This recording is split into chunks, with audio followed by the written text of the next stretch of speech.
Welcome to The Backstory. I'm Robert, and today I'm joined by Melissa D'Arabian, who is a mother, Food Network star, author, which I'm loving your book, and you've done everything. Welcome. Well, thank you so much. That's what happens when you're old, right? You get to live a lot. You know, but reading through your book, you really started living right off the bat. Like, you kind of like, I'm going to go do this, I'm going to go on a cruise line, you've really experienced a lot of life from the get-go.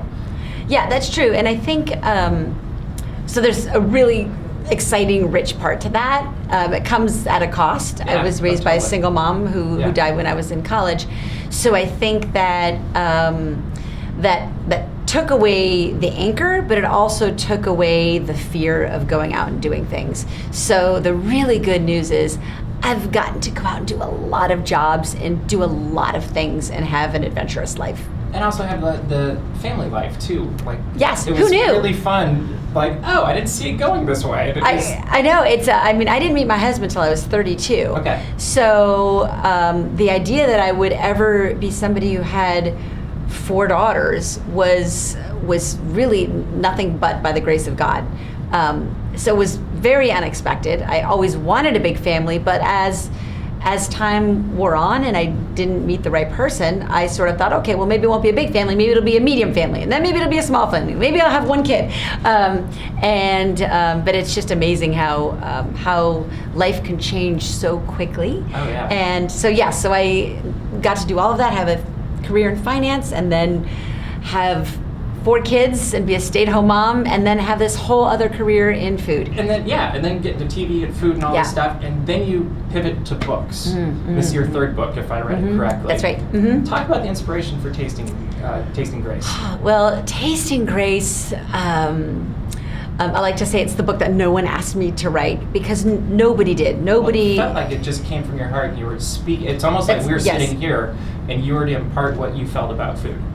Absolutely, and it really came from my own desire, my own need to reconcile what the world is saying about food with what God is saying about food. And we're in this, this whirlwind of messages about food, and this, we've got celebrity chefs, and people love food, but at the same time they're disconnected from it. Totally. And I didn't know how to reconcile that, and so I spent a couple of years in the Bible and in prayer and in writing and thinking and marinating in this idea of what would God have me do when it comes to food? What would God want for us with food? Why did God create food? Right. Why did God make the world delicious? Why did he do that? He could have made a system where you just eat. Well, or you may not even need to eat at all. True.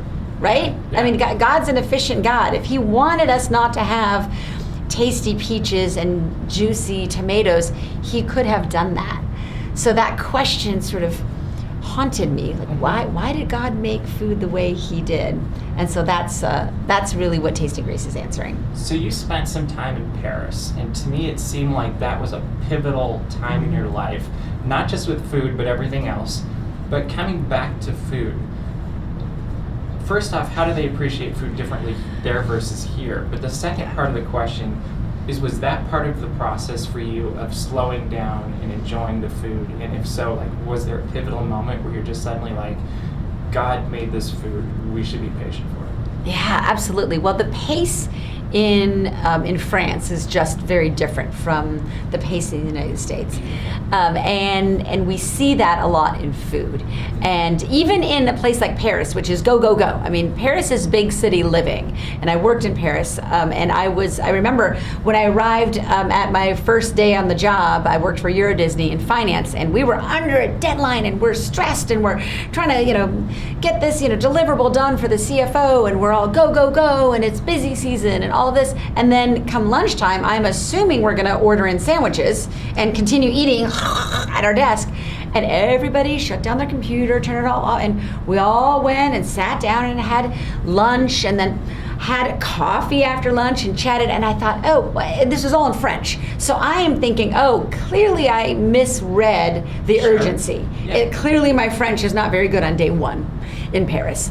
But no, we got back to our desks, and computers went back on, and we were back to go, go, go.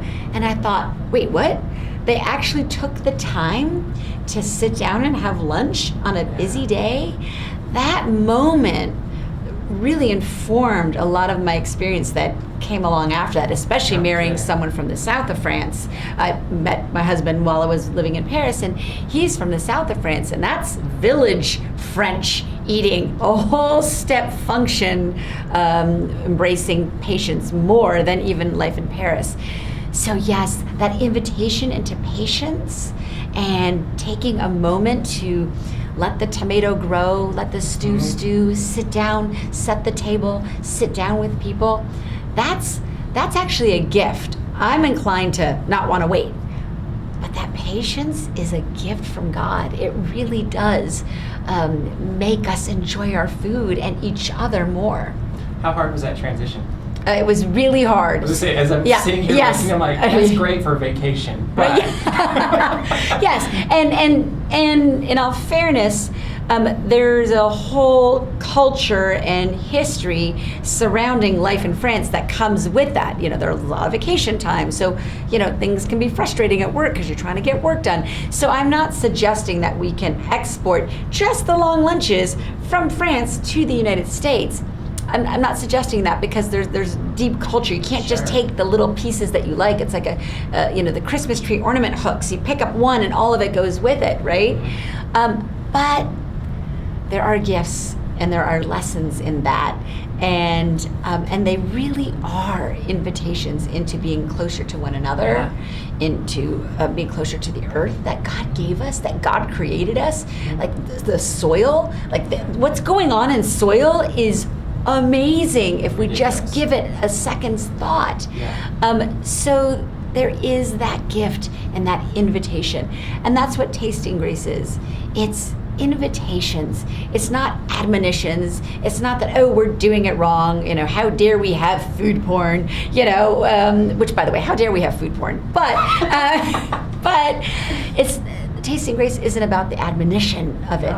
It's about finding the deep joy and connection of food and letting go of guilt culture of like, we got to work off this slice of pie in the gym, and this sense of body image and guilt over people not eating tomatoes because there's sugar in them.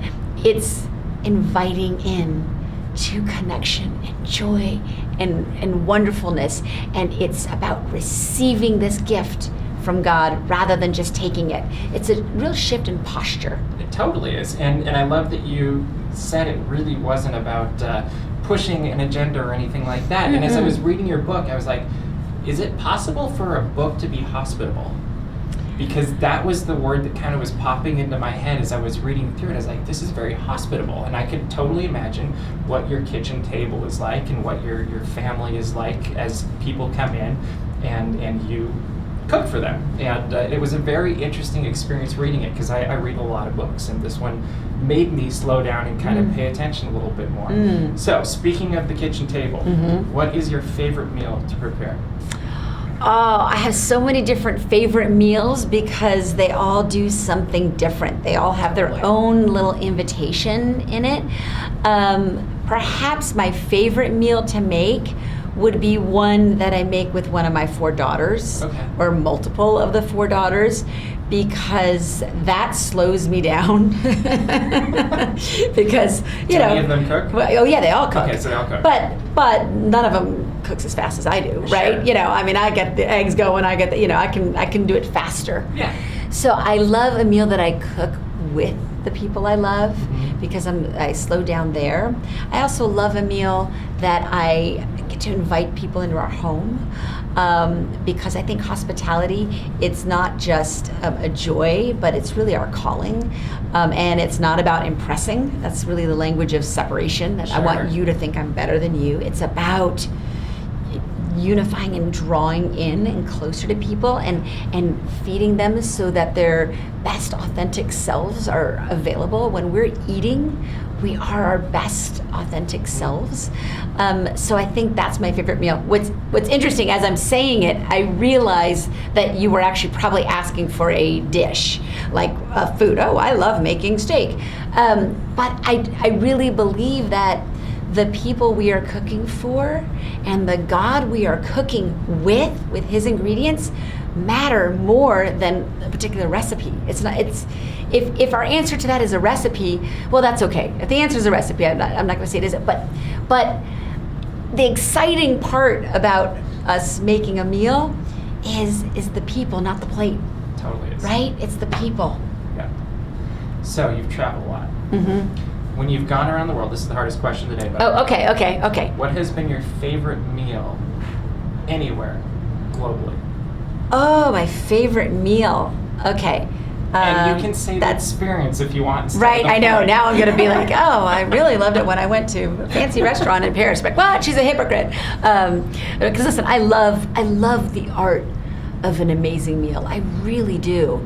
But I think that the slippery slope there is that when we take that art that a chef has, that is, these great artists with these wonderful chefs, but if we take that as our litmus, as the bar we need to jump through to put dinner on our table on a Tuesday night, I think that we're making a lot of people feel bad about what they're doing. Right. And 90% of our eating is the Tuesday night variety. Totally. So it's not to poo-poo the beautiful artwork.